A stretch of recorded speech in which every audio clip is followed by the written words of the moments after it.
D R bright future study centre में आपका बहुत बहुत स्वागत है दोस्तों। कक्षा 9वीं वालों के लिए भी आज से जो है पेपर्स स्टार्ट हो गए हैं ना, तो आप लोगों के लिए, क्योंकि आप लोगों के 1 अप्रैल से पेपर स्टार्ट हैं।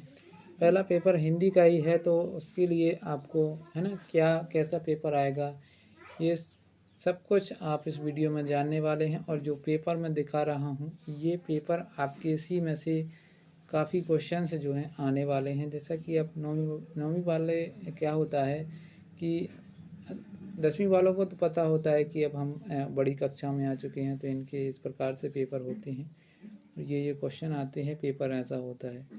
लेकिन 9वीं वाले जो है 8वीं से 9वीं में जाते हैं तो उनको ये पता नहीं होता वार्षिक का पेपर हमारा आखिर आता कैसा है, किस प्रकार का फॉर्मेट होता है। तो सेम इसी प्रकार का जिस प्रकार से आपका 8वीं का पेपर होता है, उसमें विकल्प आते हैं, खालिस्तान भी आते हैं, जोड़ियाँ भी आती हैं, सत्य भी आते हैं, और इसके पश्चात 2-2 नंबर वाले क्वेश्चन, फिर उसके बाद 3-3 नंबर वाले, और फिर 4-4 नंबर 5-5 नंबर वाले आपके क्वेश्चन आते हैं। तो पूरा का आपको बिल्कुल जैसा ये पेपर दिखा रहा हूँ पूरा ब्लूप्रिंट पर आधारित ये पेपर है आपका।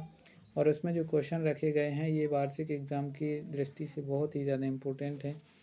तो आप इन क्वेश्चनों को यदि पूरे के पूरे क्वेश्चन अच्छे से तैयार कर लेते हैं तो आपके इनमें से काफ़ी क्वेश्चंस हैं जो आने वाले हैं। आप देख सकते हैं ये पूरा पेपर, जैसा पेपर आपका वार्षिक में आएगा ऐसा ही आएगा, पूरा सेम टू सेम।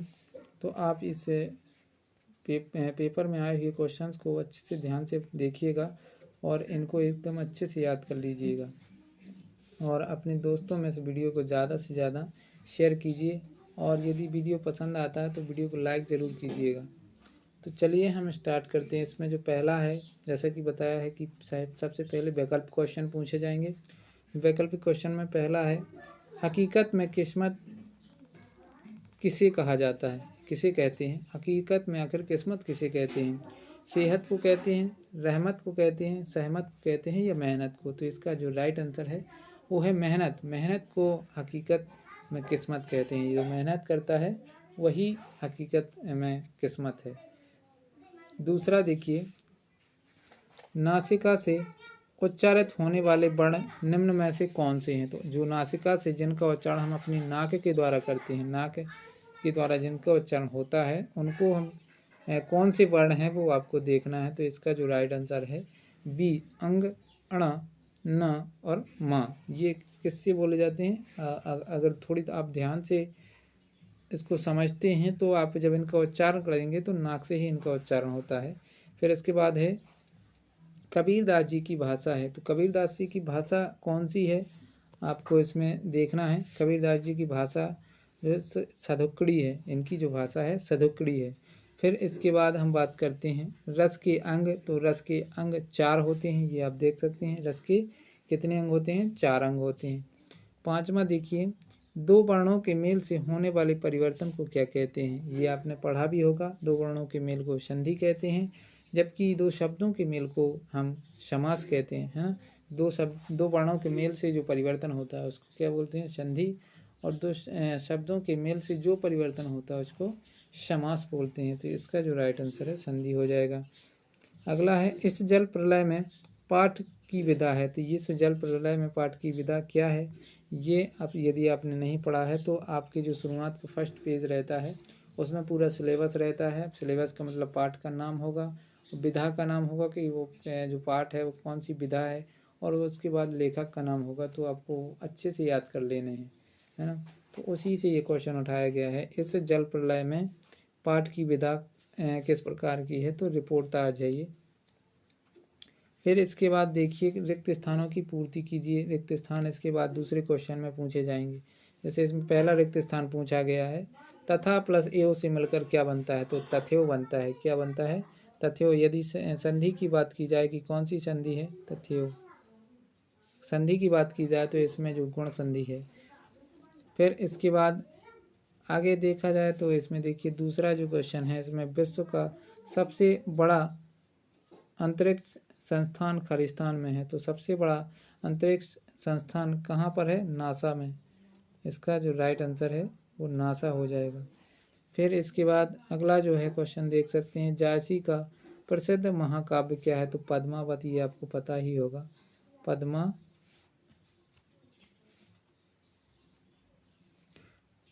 पद्मावत, ये इसका राइट आंसर हो जाएगा। फिर इसके बाद देखिए, देखते हैं अपन इसके जो है अगले क्वेश्चन की तरफ। अगला क्वेश्चन है, जायसी का खालिस्तान प्रसिद्ध महाकाव्य है। तो जायसी का जो प्रसिद्ध महाकाव्य है वो कौन सा है? पद्मावत ये हो गया। वीर रस का स्थायी भाव क्या है? तो वीर रस का जो स्थायी भाव है वो उत्साह है। उत्साह हो जाएगा। फिर इसके बाद कमाई में प्रत्यय है, तो इसमें जो प्रत्यय है वो है आई प्रत्यय हो जाएगा। फिर इसके बाद रीढ़ की हड्डी एकांकी में कुल कितने पात्र थे? तो इसमें 6 पात्र थे। इसके बाद जोड़ियों की तरफ चलते हैं। जोड़ियों में पूछा गया, देखिए सही जोड़ियां बनाइए। इस जल प्रलय में तो क्या है? इस जल प्रलय में इसका जो राइट आंसर है आपका, इस जल प्रलय में फणीश्वरनाथ रेणु ने ये लिखा था। फिर है मेरे संग की औरतें, तो मेरे संग की औरतें ये मृदुला गर्ग। इसके बाद है वाक, तो वाक का आपका कश्मीरी कवित्री हैं ये। इसके बाद है काव्य की शोभा बढ़ाने वाले तत्व, तो ये अलंकार कहलाते हैं। फिर है लहसा की ओर, तो लहसा की ओर का इसका राइट आंसर हो जाएगा ये राहुल संकृत्यायन। फिर इसके बाद है झुरी का साला, तो इस झुरी का साला का नाम है गया, तो इस गया का ये राइट आंसर हो जाएगा। इसके बाद हम आगे की बात की जाए तो आगे देखिए सत्य सत्य पूछे गए हैं। सत्य सत्य में मेहमानों को पापड़ बहुत पसंद थे, तो मेहमानों को पापड़ पसंद थे, ये तो इसका राइट आंसर हो जाएगा। नमक का दरोगा के लेखक मुंशी प्रेमचंद है, ये भी आपका राइट आंसर हो जाएगा, क्योंकि नमक का दरोगा मुंशी प्रेमचंद जी ने ही लिखा है। कामायनी के रचयिता तुलसीदास जी हैं, तो कामायनी के रचयिता ये तुलसीदास जी नहीं है, जयशंकर प्रसाद जी हैं, है ना। महाकाव्य में एक ही सर्ग होता है, ये गलत है, क्योंकि इसमें कम से कम 7 सर्ग होते हैं। तिब्बत जमीन छोटे बड़े जागीरदारों में बटी हुई है, तो इसका ये अपना राइट आंसर हो जाएगा। फिर इसके बाद अगला है जो छठवां, ये आपका रॉन्ग आंसर हो जाएगा। फिर इसके बाद एक शब्दमोत्तर की बात की जाए तो एक शब्दमोत्तर छायावाद के 4 प्रमुख स्तंभ कवि कौन से थे? तो इसका जो है पंत पहला हो जाएगा, पंत। दूसरा पंत प्रसाद, निराला और सुभद्रा कुमारी चौहान। तो पंत जयशंकर प्रसाद की बात करें तो जयशंकर प्रसाद, सुमित्रा नंदन पंत और ये निराला जी हैं, और इसके बाद महादेवी वर्मा। अगला देखिए, दोहा के प्रथम चरण में कितनी मात्राएं होती हैं? तो दोहा के प्रथम चरण में 13 मात्राएं होती हैं। हिंदी साहित्य के उपन्यास सम्राट कौन है? हिंदी साहित्य के जो उपन्यास सम्राट हैं वो कौन है?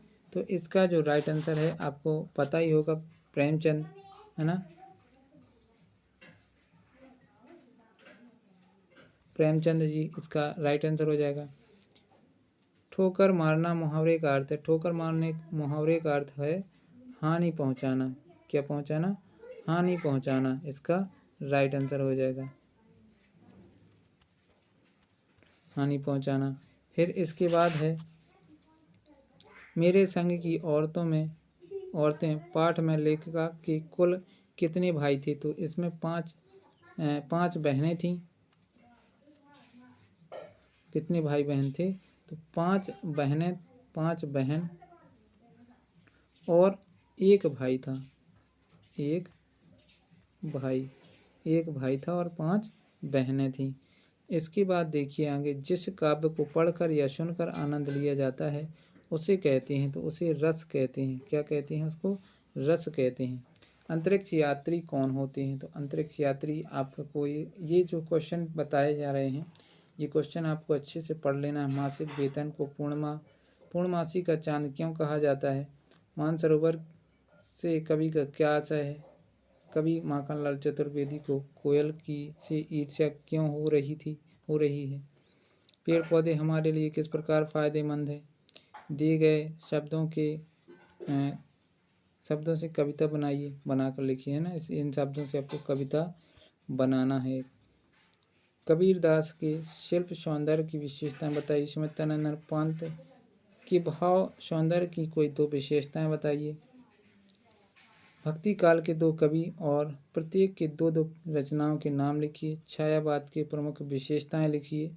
ये इस प्रकार से रस किसे कहते हैं, रस के अंगों के नाम लिखिए। दोहा की परिभाषा उदाहरण सहित लिखिए। अनुप्रास अलंकार को उदाहरण सहित समझाइए, है ना। महाकाव्य और खंड काव्य में अंतर लिखिए। निबंध की 2 विशेषताएं लिखिए, है ना। निबंध की विशेषताएं लिखिए। एकांकी की कोई 2 विशेषताएं लिखिए। प्रेमचंद की कोई 2 रचनाएं लिखते हुए हिंदी साहित्य में उनका स्थान निर्धारित कीजिए। महादेवी वर्मा की भाषा और शैली की विशेषताएं। तिब्बत यात्रा के दौरान लेखक राहुल संस्कृत्यायन को किन कठिनाइयों का सामना करना पड़ा। प्रेमचंद के फटे जूते के आधार पर मुंशी प्रेमचंद के व्यक्तित्व की कोई विशेषताएं लिखिए। 2 निपात शब्द किसे कहते हैं। मुहावरा और लोकोक्तियों में अंतर लिखिए, है ना। गोलंबर के पास जनसंपर्क की गाड़ी क्या ऐलान कर रही थी। मृदुला गर्ग अपनी नानी से क्यों प्रभावित थी। और निम्नलिखित काव्यांश का संदर्भ प्रसंग सहित भावार्थ लिखिए। इस प्रकार ये क्वेश्चन हैं, आपको अच्छे से पढ़ लेना है इन क्वेश्चनों को और तैयार कर लेना है। देखिए ये एप्लीकेशन आई हुई है, एप्लीकेशन आपको मिलेगी और संवाद भी मिलेगा। ये संवाद जैसा कि 20वें क्वेश्चन में संवाद दिया गया है, इसके बाद एक गद्यांश दिया गया है और उसके क्वेश्चन पूछे गए हैं, ये क्वेश्चन दिए गए हैं। फिर इसके बाद एक आपको आवेदन पत्र ये दिया गया है, स्थानांतरण प्रमाण पत्र हेतु एक आवेदन पत्र अपने प्राचार्य को लिखिए। 23वां क्वेश्चन है, इसमें विषय पर रूपरेखा सहित निबंध लिखना है। तो इस प्रकार से ये अपना पूरा पेपर समाप्त होता है। दोस्तों यदि आपको वीडियो पसंद आया तो वीडियो को लाइक कीजिए और अपने दोस्तों में ज़्यादा से ज़्यादा शेयर कीजिए। आज के लिए इतना ही, मिलते हैं अगले वीडियो में, तब तक के लिए बहुत बहुत धन्यवाद।